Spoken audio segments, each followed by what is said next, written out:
Get Rich Education is brought to you by Valhalla Wealth and Ridge Lending Group.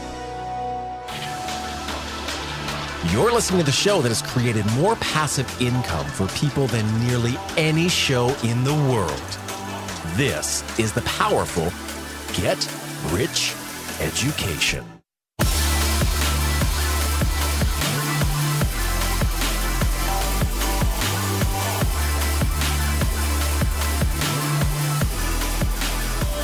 Welcome to GRE. This is Get Rich Education, episode 177. Hi, I'm your host, Keith Weinhold.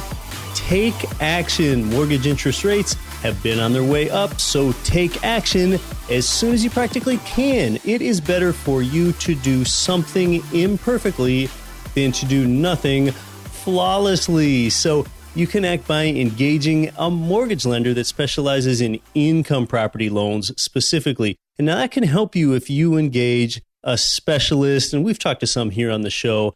And you know, what do most mortgage loan companies do out there? And what do most realtors do, actually, for that matter?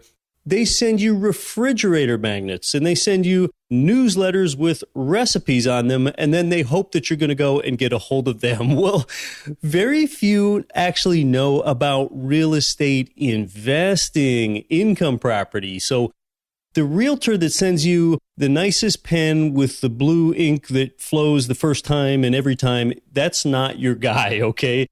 And you know what else out there? There is no official designation by the National Association of Realtors or anyone else of like an IPS designation, an investment property specialist, which is an acronym that I just totally made up right there because there is no such thing, okay? So you can either find a good, knowledgeable real estate licensee by getting a referral from a friend that's used one, or by finding out about one at your local real estate investor association, or use greturnkey.com, where you don't even have to be concerned with enlisting an agent at all. Those income properties are just already there for you when you engage providers at greturnkey.com. And I've put a lot of work into compiling that list of the best income property providers in the best real estate markets there. Well, I have just returned to the United States today after a great real estate investing due diligence trip and partial vacation too in Placencia, Belize, there in Central America. And I found some really unusually good promise there that I want to tell you about on a future show, but that's for another day. Coming up down the road, we've got the return of the most recurrent guest in Get Rich Education history. Yes, you might know who that is. The dynamic Rich Dad tax advisor, Tom Wheelwright, and I are going to tell you even more about how you, as a real estate investor, can take advantage of Trump's tax plan now that it's settling in since it was passed a few months ago. And we've got a lot of other great shows coming up here in coming weeks. But first, we've got a really good guest today. He's a really sharp guy and a trustworthy person. Now, this is a person that, okay, are you ready for this? He used to give people financial advice when he was with Dave Ramsey's group, and then he changed. He repented, by guest transformed. And it's not that Dave Ramsey is a bad guy, not at all, but his advice is just... oh, geez, it's so doggone lousy in my opinion, and I'm going to tell you why.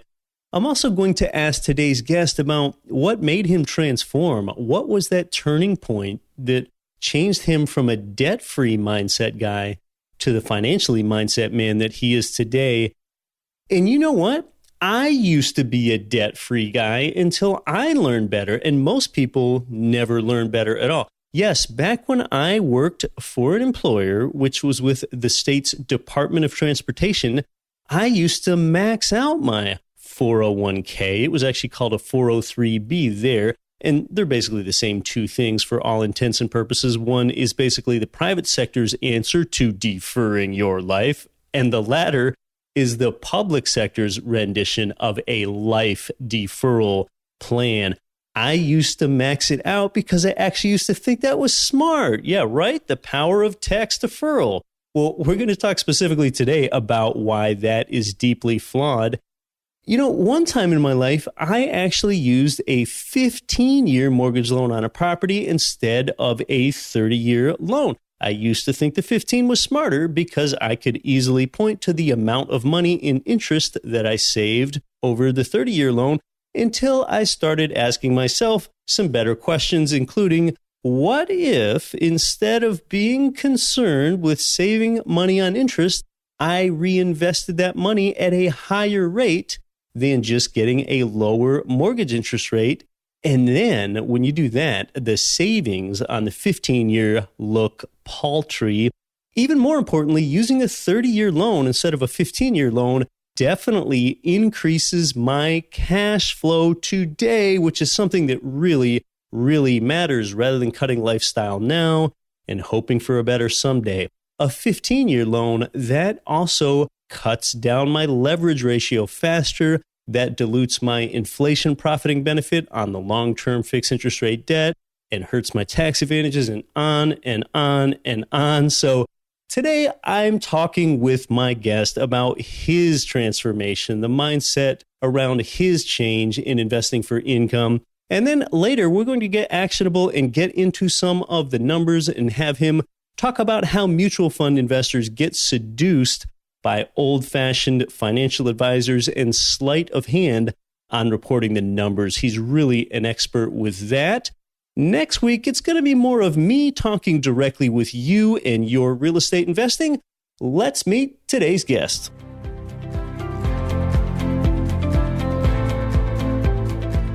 Today's guest believes everyone has the God-given right to own their potential, but most of us don't because, as he puts it, we spend 40 hours per week serving the 40-year-to-life sentence, trading our precious time for worthless paper called money, or really currency. We live on an economic planet, and time and money do need to be exchanged, but it doesn't need to be your time or your money. He teaches his clients to secure income-producing assets that make the time and money exchange for you so you can buy your freedom back and live a life of abundance and prosperity. To get there, we must know how to make money, how to keep it, and how to multiply it. He provides education, coaching, accountability, and community to help you build wealth. And, it feels like it's been a long time coming, so it's great to finally have you here. Welcome to Get Rich Education, Jerry Fetta. Hey, Keith. Thanks for having me. I appreciate you having me on the show today. I'm excited to speak to your listeners and just kind of let them know how they can get that abundance and prosperity built out. We're going to do just that. And Jerry, with listeners here in 188 world nations and guests from all over the place, it's so good to have you on because we've only had a local guest on, I believe, 3 times previously. So it feels extra special to have you here. We're both in beautiful and pristine Anchorage, AK today. And what's so interesting, Jerry, is your provenance, your background, your frame of reference, where you came from. You have a background with the Dave Ramsey experience. Dave Ramsey is a financial pundit that really emphasizes that one be debt-free, which is kind of opposite from what we do here at Get Rich Education, where financially free beats debt-free. So, Jerry, just tell us a bit about your background in the Dave Ramsey experience. Yes, so I was actually what's called an endorsed local provider for Dave Ramsey for investing, and I did that for about 2 or 3 years. And so what that looks like is I was part of the Dave Ramsey investing philosophy. If you followed Dave at all, 12% returns in mutual funds, splitting your retirement up into 4 different growth stock mutual fund categories. And so that was what I did. That was what I breathed. That was what I taught my clients. So when Dave would have people from his listeners or from his Financial Peace University or different courses he was doing, he would send those people that were interested in investing over to me. And let me tell you what, Keith, I was indoctrinated. That was 100% the way that I thought investing happened. When people talked to me about OPM and leverage and debt, I just thought that was wrong. It was the worst thing someone could do with their money was to go into debt. And really, that was evidence that at that point in time, I had absolutely zero financial education when it came to how to leverage money and how to get passive income.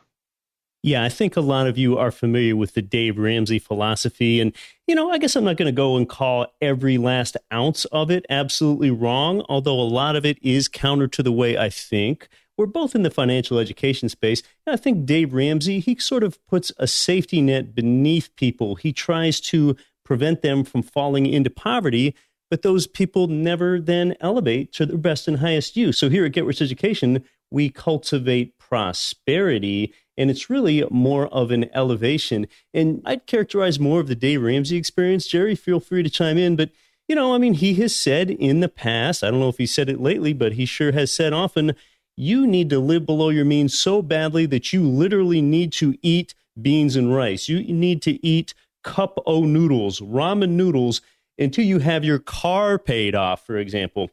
Well, here at Get Rich Education, the interest rate on your car loan, if that's lower than the rate of inflation, why don't you slowly pay that off over time?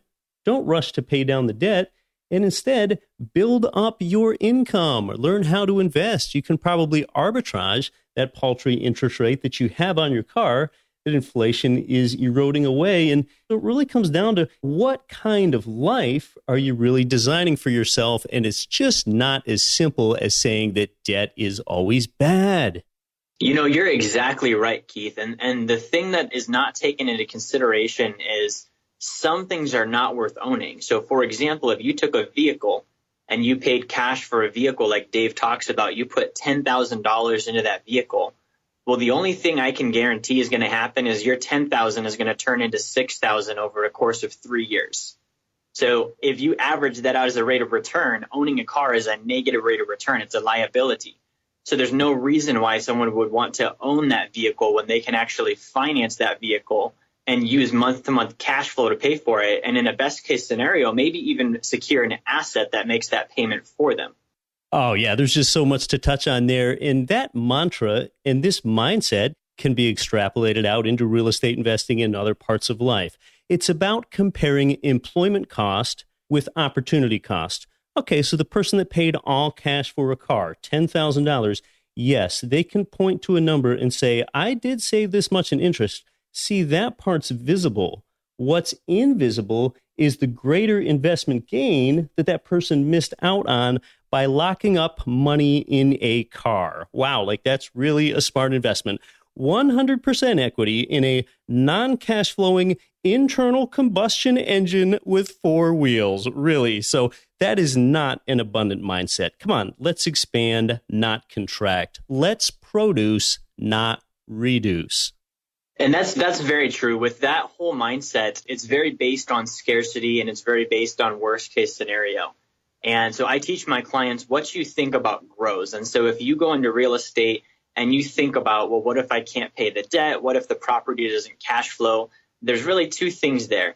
A, you should know that stuff before you get into it. And B, if that's all you think about and that's all you focus on, that's probably what's going to happen.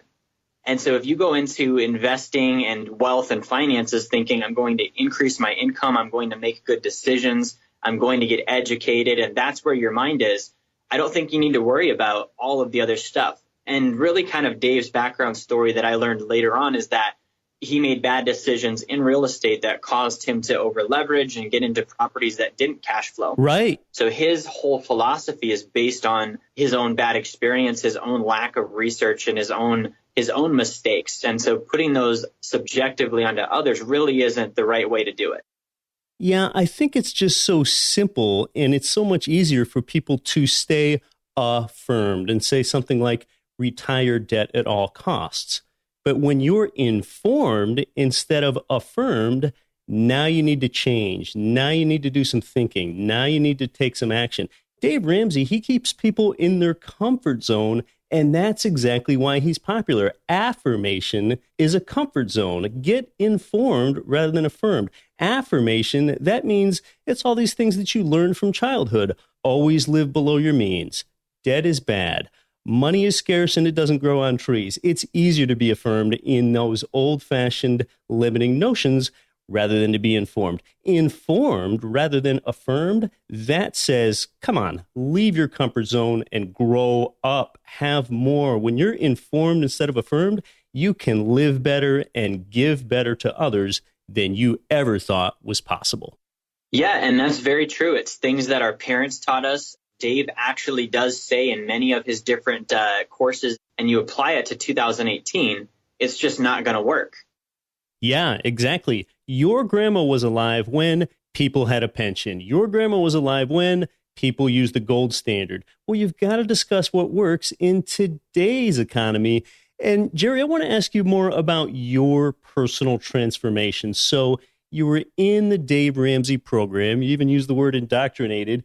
But at that same time, you're hearing echoes from elsewhere. Maybe you're hearing things like, you know what, leverage beats compound interest all day.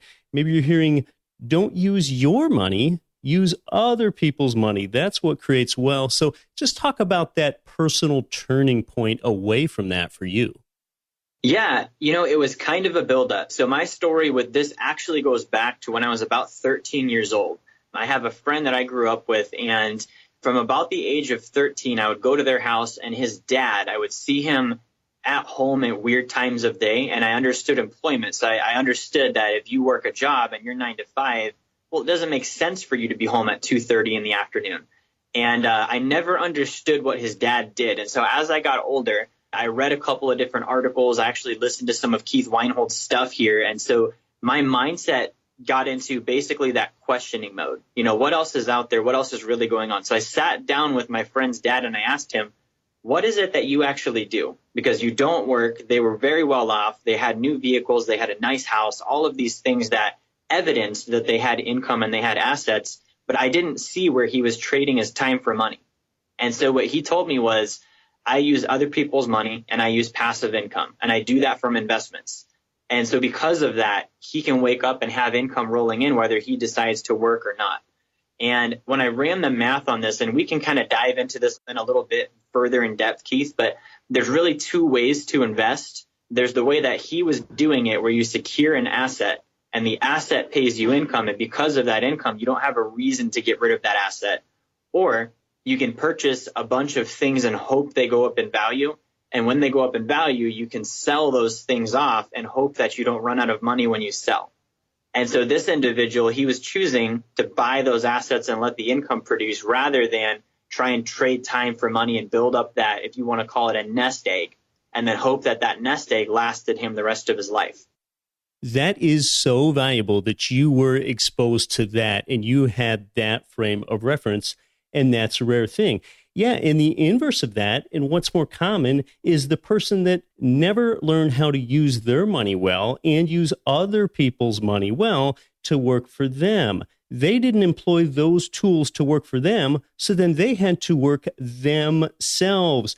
So the guy that's finally debt-free at age 56, he really didn't win at all because he worked overtime at the lug nut factory instead of using leverage and arbitrage throughout his life. So now that he has time, finally, at age 56, his kids are grown and gone. He's got a bad back, and he finally can start living, quote unquote, at age 56, debt-free. Well, that guy did not win at his financial life, and at much of his life, he failed to fulfill his potential. He failed to give his family his time when they were being raised. He failed to produce enough to give well to others or to live well himself, and he spent much of his life as a reducer, not a producer, and as a soulless grinder. That's true. And the average retirement, when you actually look at the numbers, the average client that I talk to, they're running out of retirement income within 10 years. And so they've been still taught the story of, contribute to the 401k, work at the same company for 40 years. It's a lot of that old school gold standard pension thinking. But if you look at the math, these people are getting to retirement and they're not making it. Just look at the baby boomer generation. Statistics don't lie. And so you can see that people are getting there. They don't have enough assets saved. They have a primary residence that's probably 2/3 or more of their total net worth, and the income just isn't there. You know what I think, Jerry? Most Americans, Canadians, and others, they just still don't correlate cause and effect here. Okay, stocks, bonds, mutual funds, and ETFs invested inside vehicles like 401ks and IRAs, they usually end up creating disappointment and maybe even danger for people. Just the other day, I was on a plane. I was on a flight, and I got up to stretch my legs, and I was walking around. And as I was walking by, I overheard just about 10 seconds of a conversation between a father and his daughter that was maybe, 11 years old. And the dad was just quipping and saying something like, remember, this is what I showed you before. These are stocks here that he was looking at on his phone. He was saying that, remember, that's a really good thing to invest in when you're older. And this is just a pretty good dad, probably just giving what he thinks is prudent advice to his 11-year-old daughter. But people just don't correlate these things. Oh, gosh, I was tempted to jump in on that conversation, but I didn't. And the outcome is that those vehicles basically end up giving you a woefully inadequate outcome. People just still are not correlating this cause and effect. Yeah, and the outcome is really what you need to start with. I come from a perspective with my clients of you have to look at the result. We have to realize if our result is not where we want it to be at, then the actions, the thinking, and the mindset which has been causing that result can no longer be the operating basis. It has to be considered invalid. And the other thing to realize, too, is that the mutual fund idea, the 401k idea, it's highly propagated. It's been pushed out there by media, by financial firms, by Wall Street, by the IRS. The fact that the IRS supports it, that alone should tell somebody it's a bad idea.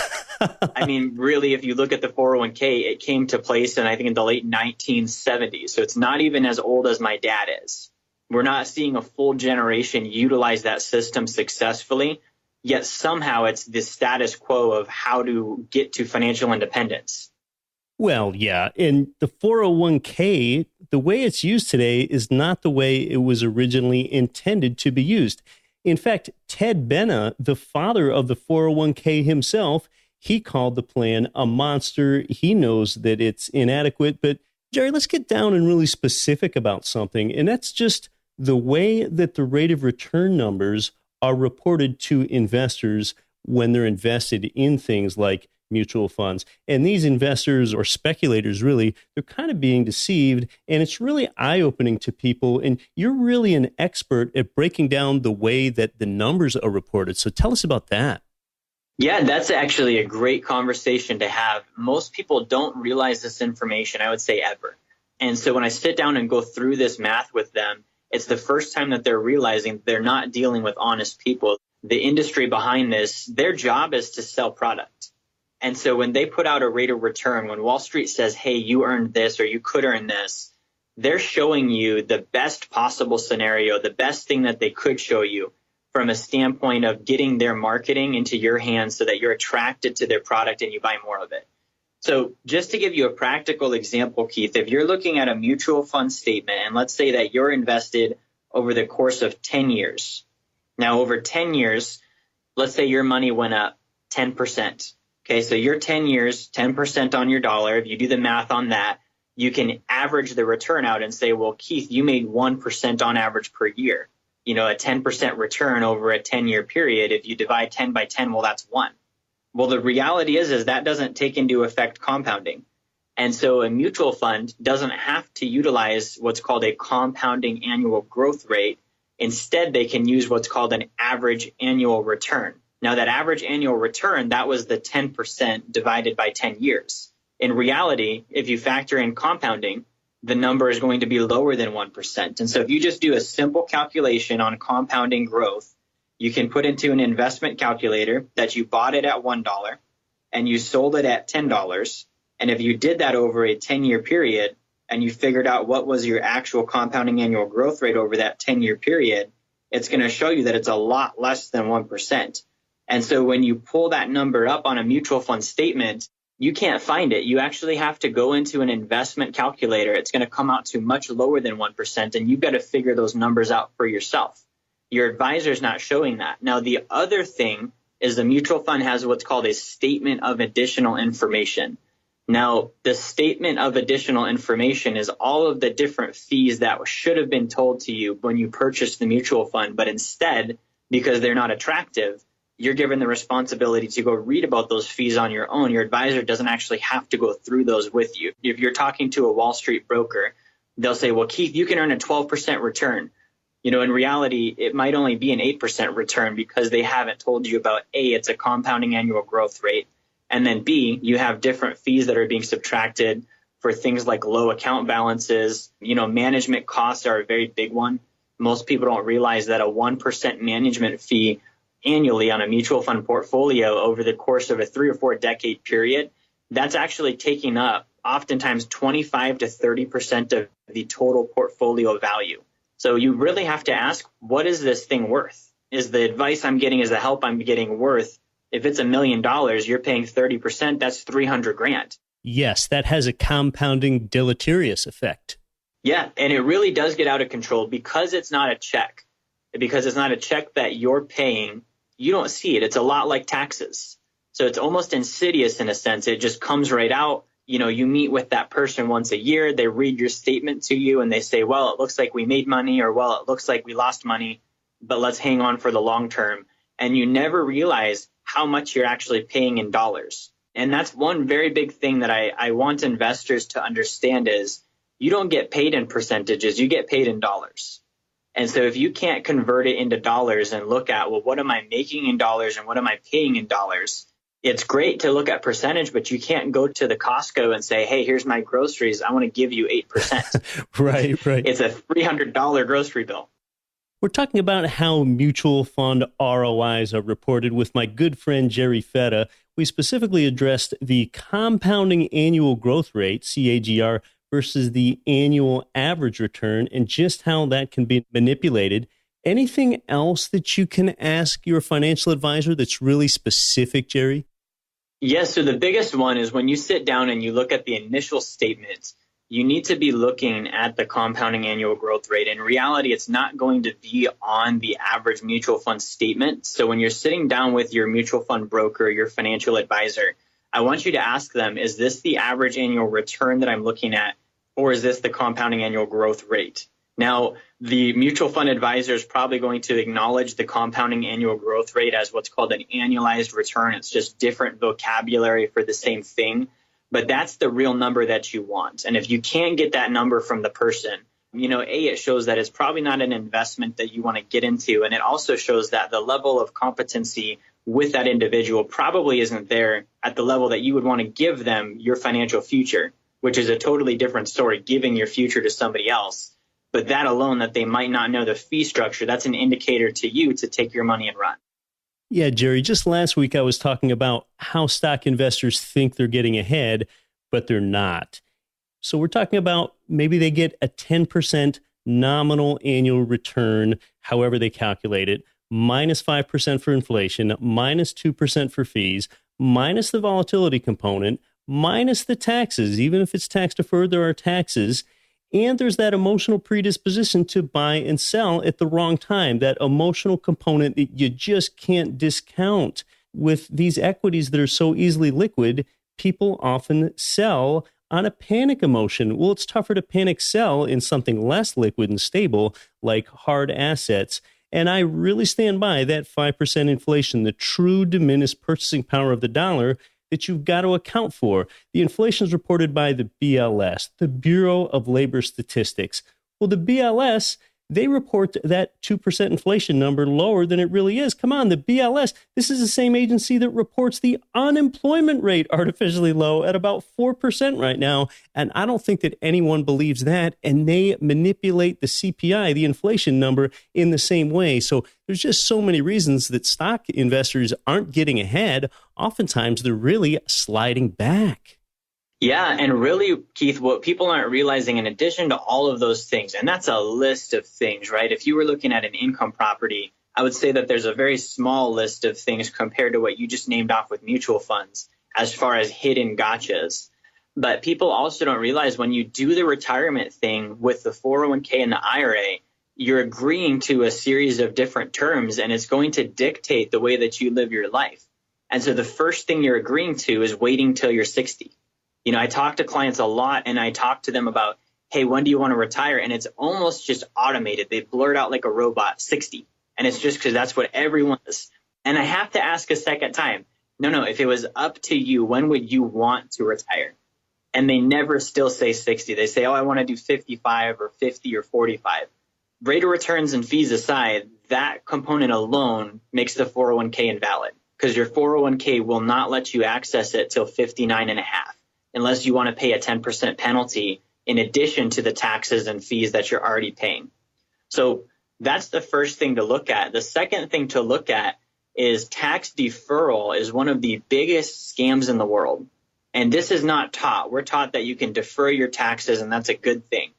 Now, if you look at taxes now, historically, and Keith, I've seen you post one of the best infographics on this I've ever seen, but taxes now versus taxes a century ago, it's astronomical. Right. I know the chart. And so the concept that I'm going to put in $100,000 in today's money, and I'm going to wait 40 years. Well, in 40 years, that $100,000 will grow to a bigger amount. And in 40 years, that bigger amount is going to get taxed at income tax bracket rather than capital gains tax bracket. If I would have held that money outside of a 401k, it would be considered a long-term capital gain, and I'm probably only paying 15% on that capital gain. But because it's a 401k, now it has to be income. If I'm wealthy, then the likelihood goes up that I'm in a 30, a 35, or maybe even a 40% tax bracket with my income. And then in addition to that, income tax will be more in 40 years than it is today. It's just simple math and projection. So that's the other series of things to consider with a 401k is, does this thing create the lifestyle that I want to build? You know, if I want to retire early, I probably can't do the 401k. If I want to actually save in taxes, I probably should consider not doing the 401k. Oh, yeah, there's just so much great stuff to touch on there. That client that's in your office, when you ask them when they want to retire and they say something like age 60, that right there is the result of programming. It's probably the programming where in their mind they know that with a 401k, you cannot take non-penalized distributions from that 401k until between age 59 and a half and age 70 and a half. That's when you must begin taking distributions. And that's also when you must begin paying taxes on it. And some people say, oh, well, that's okay. At least I'll be in a lower tax bracket then when my income's lower. No, that's wrong. Your income should be higher in retirement. You should be building up cash flowing assets throughout your life. Therefore, you should be in a higher tax bracket, and you're not going to have to pay tax on that anyway to nearly the extent that you are with other vehicles because you're in something like real estate. So this is a difference between planning for retirement relative poverty and planning for prosperity. We're talking with my friend Jerry. He's an expert at helping you build your income with cash flowing assets, and he's also an expert at helping you keep score with learning what your returns from stocks, bonds, mutual funds, and ETFs really are. We're going to have more when we come back. I'm your host, Keith Weinhold. MC Laubscher is the host of the top-rated business and investing podcast, Cash Flow Ninja, and also the president and chief wealth strategist of Valhalla Wealth. They help busy people build wealth outside of Wall Street by strategically combining their clients' cash flow statements with the financial vehicle of the wealthy, according to the infinite banking concept. If you are interested to learn how to perpetually multiply your wealth, you can access an exclusive webinar at yourownbankingsystem.com. Cash flow real estate investors, if you're looking for a mortgage loan with a company that specializes in investment property loans, it's Ridge Lending Group. They provide income property loans in almost every U.S. state. Ridge has worked with tens of thousands of investors and homeowners all over the country. In fact, with ethics and transparency, they've helped more people realize their dreams through real estate investing than any other mortgage lender in the country. Get started at ridgelendinggroup.com. This is Peak Prosperity's Chris Martinson. Listen to Get Rich Education with Keith Weinhold and don't quit your daydream.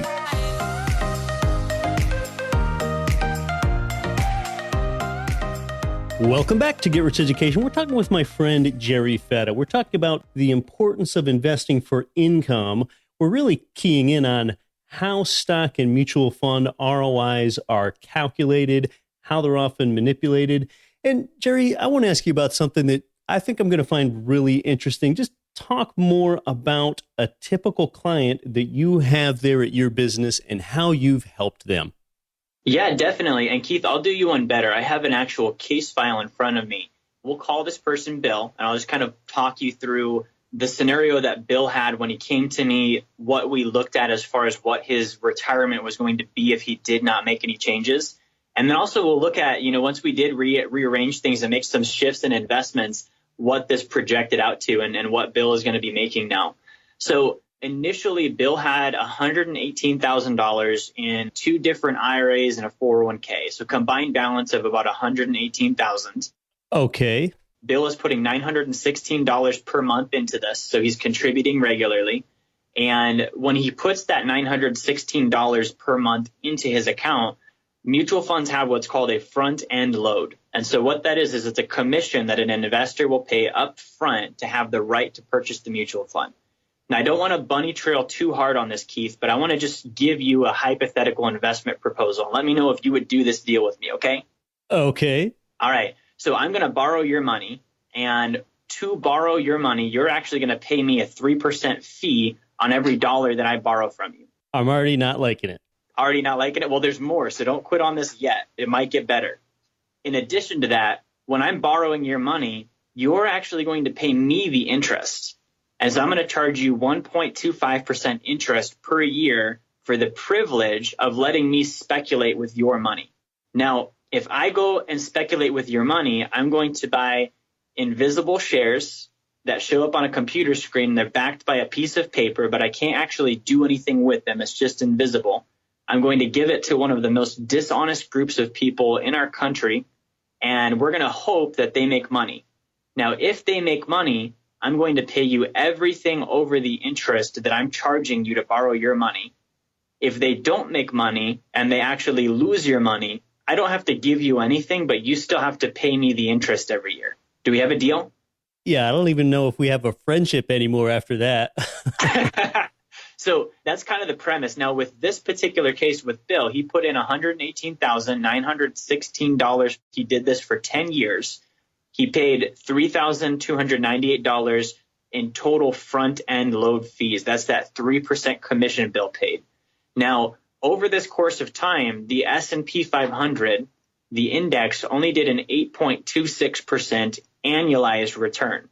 Now, when he is paying that 1.25% management fee that we talked about, he's really only netting an effective return of about 7.01% per year with that fee subtracted. Now, his balance in 10 years would grow to $382,000. And if he sold that balance for income, meaning that he distributed his shares, Bill would run out of money the very first year of retirement because Bill wants to live on about $30,000 per month. Now, if we just talk dividends are what supposedly the share is going to produce if we don't sell. Bill is going to make about $308 per month in dividends if he decides not to sell his shares. So Bill is faced with either running out of money the first year retirement or trying to pay the bills with $308 per month during retirement. So that's what Bill was looking at. Total collective fees he was going to pay over 10 years. It came out to about $56,000 just on a 10-year period. Now, with the shift we made, we basically just looked at, well, what if Bill did real estate? And so we looked at some real estate-backed investments.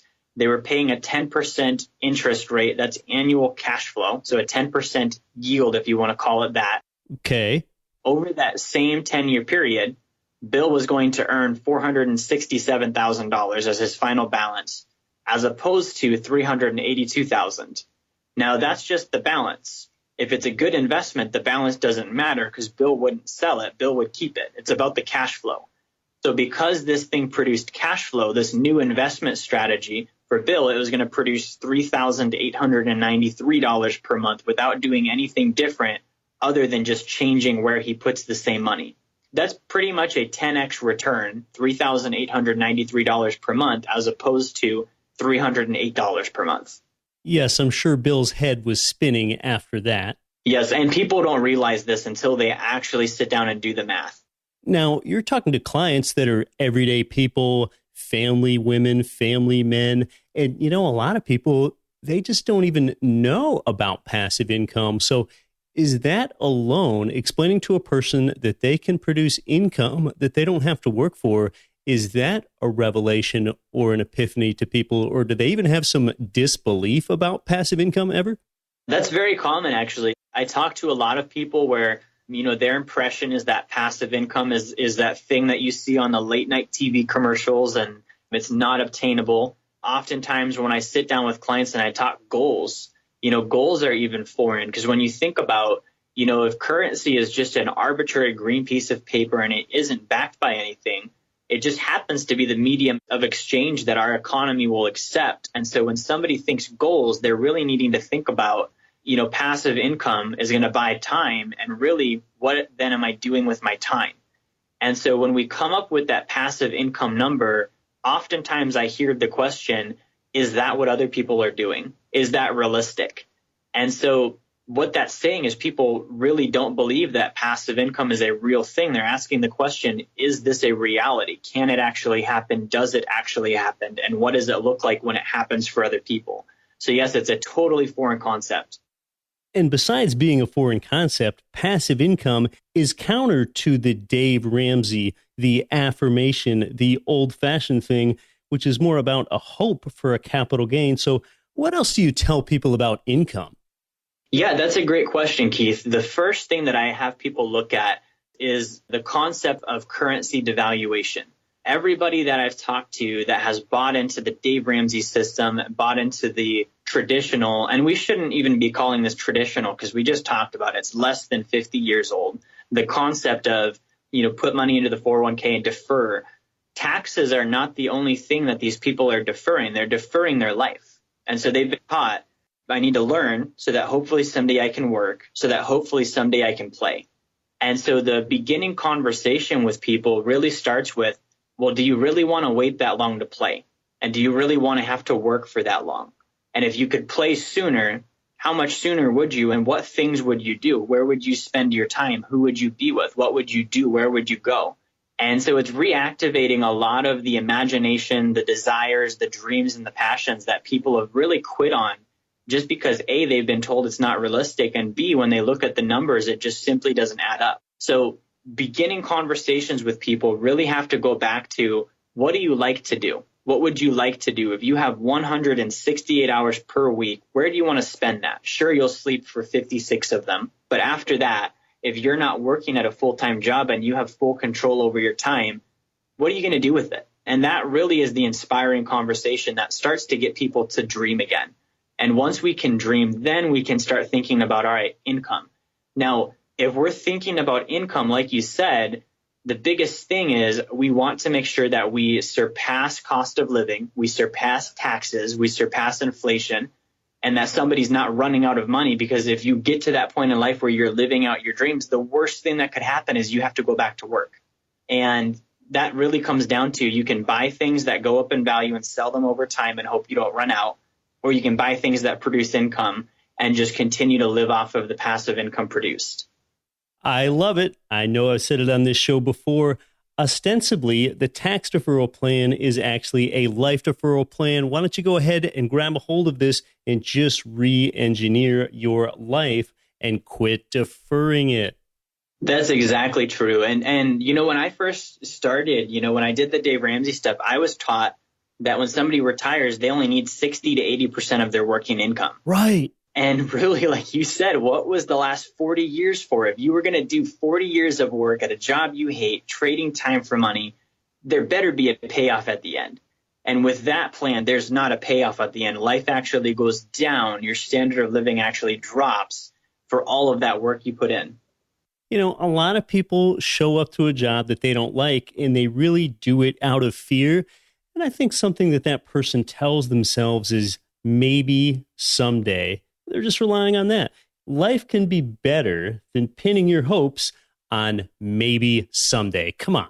I agree. So, conceptually, what it starts with is people need to realize that the current system doesn't work. And that's really where the conversation begins. And numbers don't lie on that. You and I have talked about, you have to look at the cause that you're trying to create. And basically, if that's not working mathematically, you have to go back to the root of it and change that. And that's why passive income producing investments really are the only way to go. Now, Jerry, I think Dave Ramsey, he's a guy that actually has quite a bit of ethics and integrity. But you know what? It took ethics and integrity inside of you, yourself, to basically go ahead and uproot your way of thinking and uproot how you operate and get out of that school where you and you're having your clients pay fees to mutual fund companies, and you change your philosophy, you change your model, you change who you associate with, because you know you're doing more good in the world when you're showing people the income-centric way to investing, which is really what investing is. Yeah, and the thing that I learned from that transition is that there really is not a clear path. When somebody decides, I want to do different things with my investments, maybe in the alternative space, maybe in the real estate space, because there aren't these large financial firms out there touting products and services in that realm, it really is like a jungle. Someone has to go out and blaze their own trail. And so that's really the thing that I went through, was blazing that trail and finding out, well, where does somebody go? What can somebody do? And from an advisor or a coaching perspective, how can I give better advice and better planning so that somebody doesn't have to go blaze the trail? There's already a system they can plug into. And it's a system that they don't have to pay hundreds of thousands in fees for. It's a system where they're not buying invisible investments and hoping that those things go up in value. And it's a system where they have control. They can actually see a tangible asset. They know what it's going to do. It's paying every month. And that's what's really the value add on this, is when somebody's going through that process, generally speaking, if they had to go find it out for themselves, they might quit, the work entailed. And so that's why it's so important to have podcasts like yours, different resources that are giving information on the direction somebody can take. Jerry, any last thing on both the philosophies or the actions that one can take in investing in an income-centric way? Maybe something that I did not think of asking you about? The final thing that I would add to this is really look at what you're doing with your money today.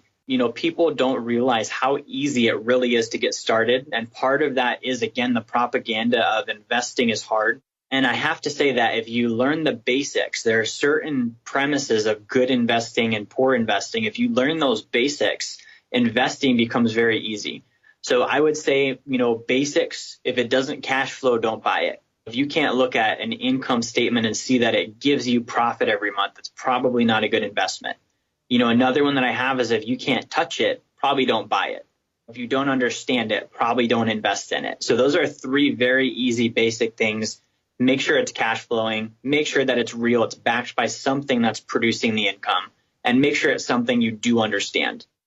Jerry, for years, I've had people ask me to coach them one-on-one, and I'm just really not set up to do that, to go ahead and tell people how they can produce an income, customize a plan, and even break down the numbers on their stock and mutual fund type of investments to show them the real return that they're getting.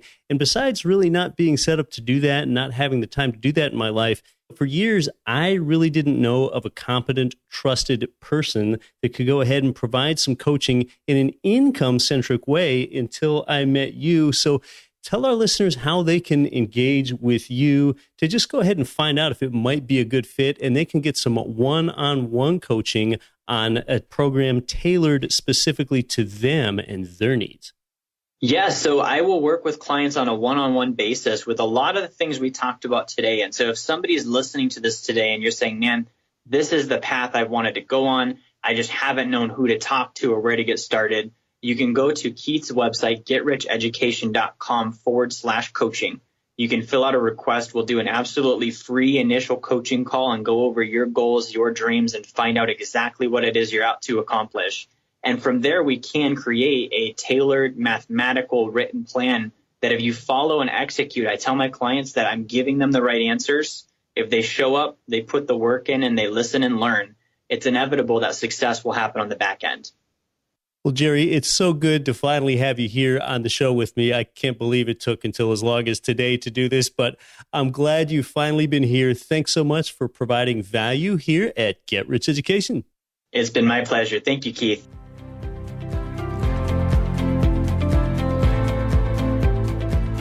Before you head off to wrestle that debt monster again, it might be worth it, but it's often not. You've got to ask yourself, for who, for what? Many are not living their dreams because they're living their fears. So I am really beyond excited to finally have an ethical wealth coach like Jerry on the show. It's the first time we've ever done that here. and he is a friend. The four of us, Jerry and our wives, we have dinner together. Jerry and I have exercised at the gym together a couple times recently.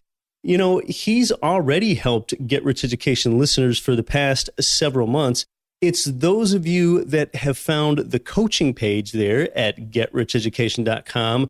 It's those of you that have already done that. And Jerry has gotten some rather rave reviews from you since then. If you want to get started there yourself and get a one-on-one checkup with respect to your personal specific situation and increasing your income, you should get priority treatment when you indicate your interest there at getricheducation.com/coaching. That's where we prefer that you go. Thanks for being here, but you weren't here for me. You were here for you. Don't quit your daydream. Nothing on this show should be considered specific, personal, or professional advice. Please consult an appropriate tax, legal, real estate, financial, or business professional for individualized advice. Opinions of guests are their own. Information is not guaranteed. All investment strategies have the potential for profit or loss. The host is operating on behalf of Get Rich Education, LLC exclusively. Ranked by Forbes as one of the fastest growing cities, Orlando, Florida has a big and diverse economy, yet still features affordable rental properties that cash flow. Our boots on the ground turnkey provider, Greg Bond, wrote a special report to help you discover the amazing market of Orlando. Request your free copy today. Visit getricheducation.com/Orlando. That's getricheducation.com/Orlando.